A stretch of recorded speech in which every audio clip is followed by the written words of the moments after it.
Let's again imagine that we have placed our polarizer with its optical axis parallel to the ground.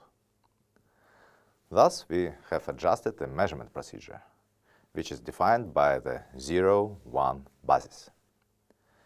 And imagine that the photon we are going to measure is in the state plus, which is the state right between our basis states. For the measurement of this photon in this basis, we have two equiprobable outcomes. First, the photon passes through the polarizer and obtains the horizontal polarization, thus jumps to the state 0, or the second, it reflects from the polarizer, jumping to the state 1. We already know enough to understand this situation.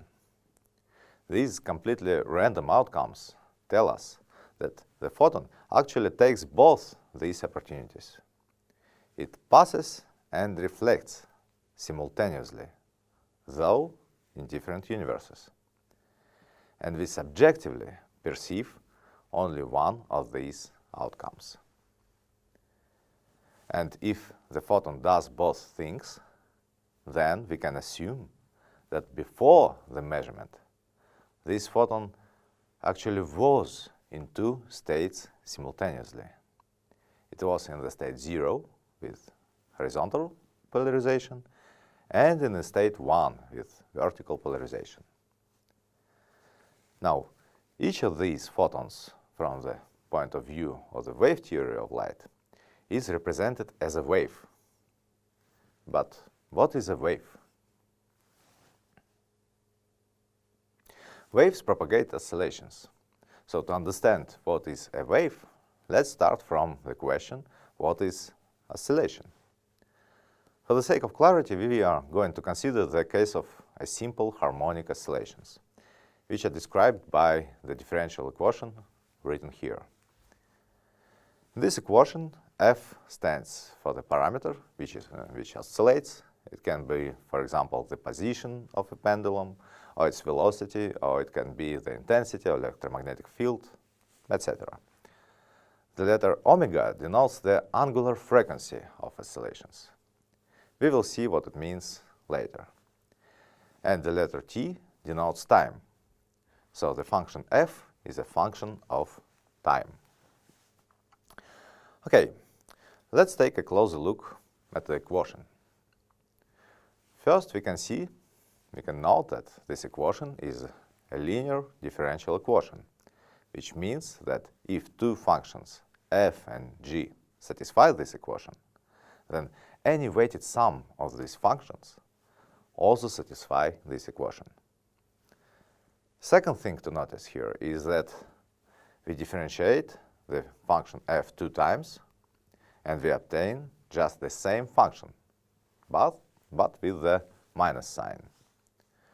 From mathematical analysis, if we consider only real-valued functions of real variable, we can remember two functions which satisfy this condition.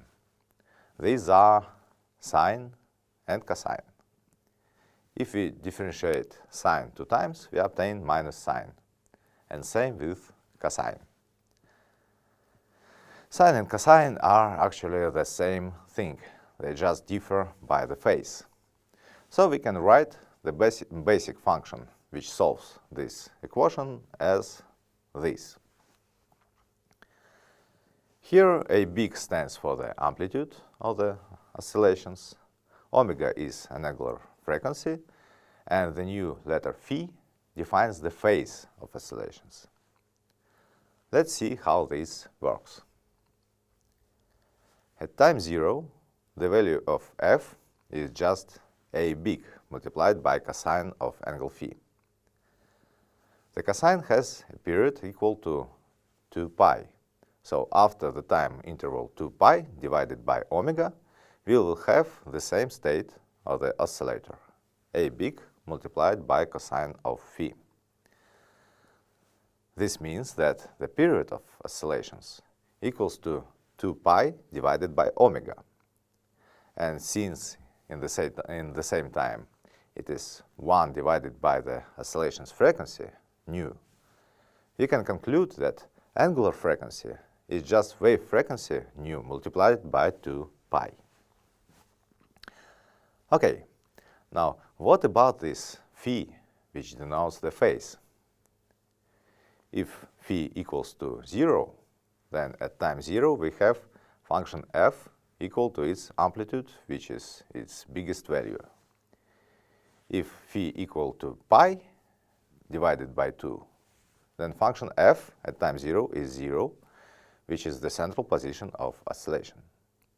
With phi equal pi, we have the same oscillations, but with the reverse sign.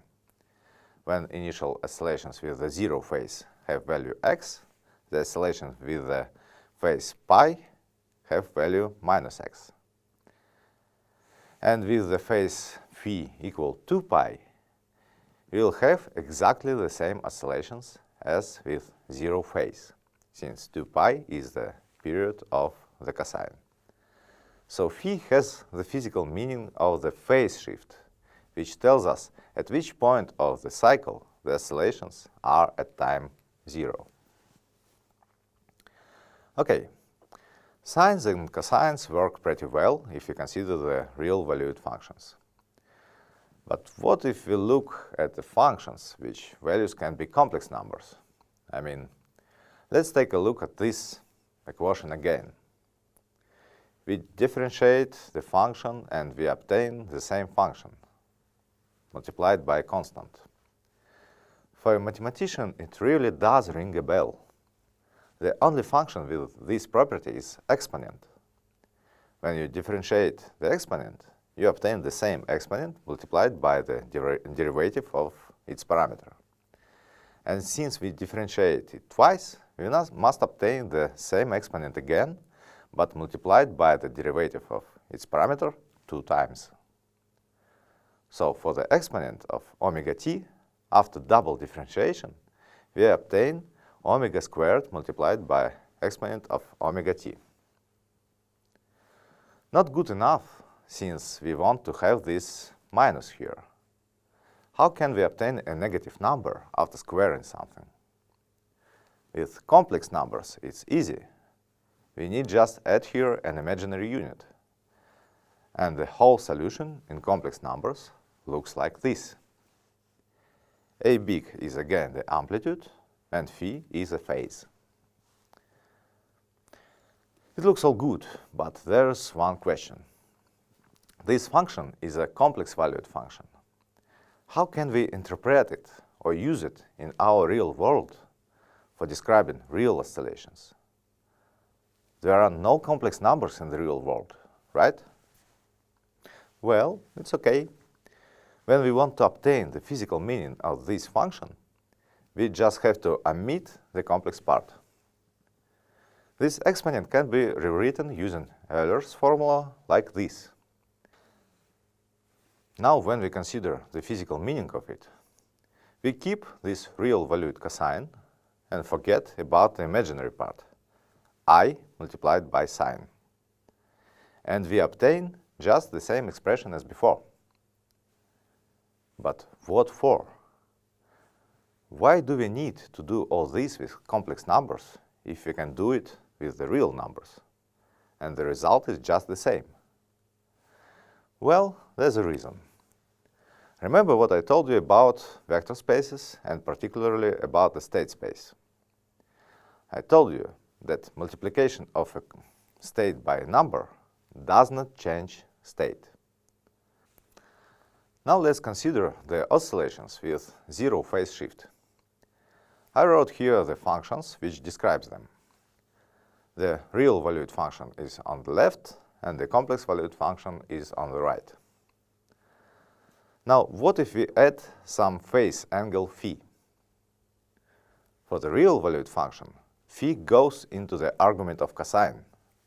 But for the complex valued function, adding phase is just multiplication by a constant. And this multiplication does not even change the length of the vector. So, if we consider the state space over the complex numbers rather than the real numbers, then phase shift is just a multiplication by a constant, and thus it does not change the state. This property of complex valued functions is just so convenient that physicists almost never describe oscillations and waves in the terms of real valued functions. You can always see these complex exponents everywhere when waves are considered.